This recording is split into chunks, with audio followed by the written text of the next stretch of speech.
वो द्वीप जहां गुड़िया आपको देखती है। ला इज़्ला de las मुनिएकास की कहानी।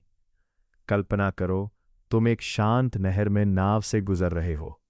चारों तरफ पेड़ ही पेड़, और तभी तुम उन्हें देखते हो। गुड़िया सैकड़ों की संख्या में पेड़ों की शाखाओं से लटकती हुई। कुछ की आंखें गायब हैं, कुछ के चेहरे टूटे हुए, और सब सड़ रही हैं इस नमी भरी हवा में। कुछ लोग कहते हैं ये हिलती है, कुछ कहते हैं ये फुसफुसाती है। लेकिन सबसे डरावनी बात क्या है? इन सबको यहां लटकाया गया था एक ही आदमी द्वारा, एक आत्मा को शांत करने के लिए। यह है आइलैंड ऑफ द डॉल्स की कहानी। मेक्सिको सिटी के पास जोशिमिल्को की नहरों के बीच एक जगह है जिसे कहा जाता है ला इज़्ला de las मुनिएकास, यानी गुड़ियों का द्वीप। इसे दुनिया की सबसे डरावनी जगहों में से एक माना जाता है। लेकिन इस डर के पीछे एक ऐसी कहानी छुपी है जो डर से ज्यादा दुखद है। इस कहानी की शुरुआत होती है एक आदमी से, डॉन हुलियन संताना बरेरा। वो हमेशा से अकेले नहीं थे।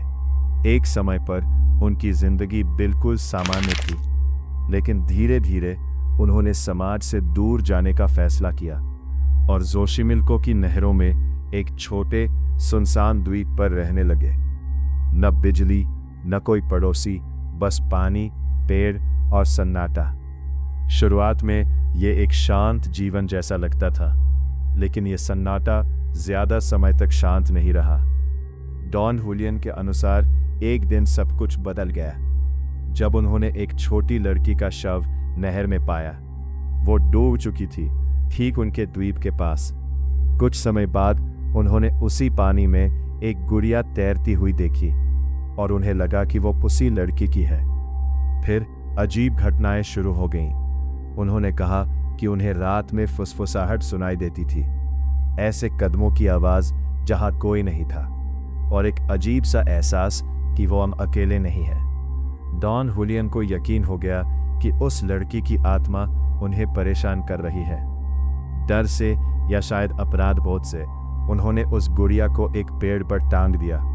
उन्हें लगा कि इससे लड़की की आत्मा शांत हो जाएगी, एक तरह से सम्मान या शायद खुद की रक्षा। लेकिन एक गुड़िया काफी नहीं थी, फुसफुसाहट बंद नहीं हुई, तो उन्होंने एक और गुड़िया लाई, फिर एक और।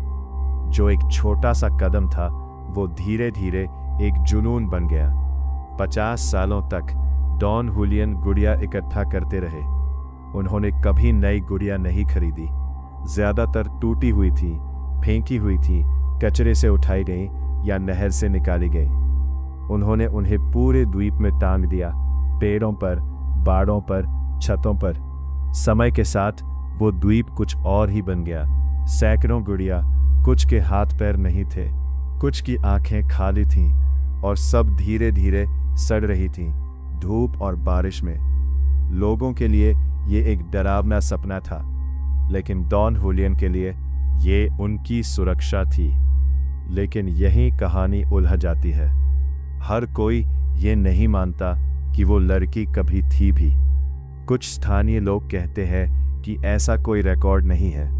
कुछ का मानना है कि ये कहानी डॉन हुलियन ने खुद बनाई, या फिर सालों की तन्हाई ने उनके दिमाग को बदल दिया, क्योंकि दशकों तक अकेले रहना आपकी सोच को बदल सकता है। क्या वो सच में हॉन्टेड थे, या फिर वो धीरे धीरे हकीकत से दूर जा रहे थे? फिर 2001 में कुछ अजीब हुआ।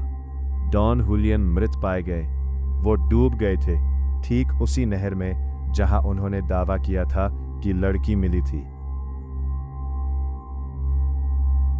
कुछ लोग कहते हैं यह सिर्फ एक संयोग था, लेकिन कुछ का मानना है कि जिस आत्मा को वो सालों से शांत करने की कोशिश कर रहे थे, वो आखिरकार उन्हें अपने साथ ले गई।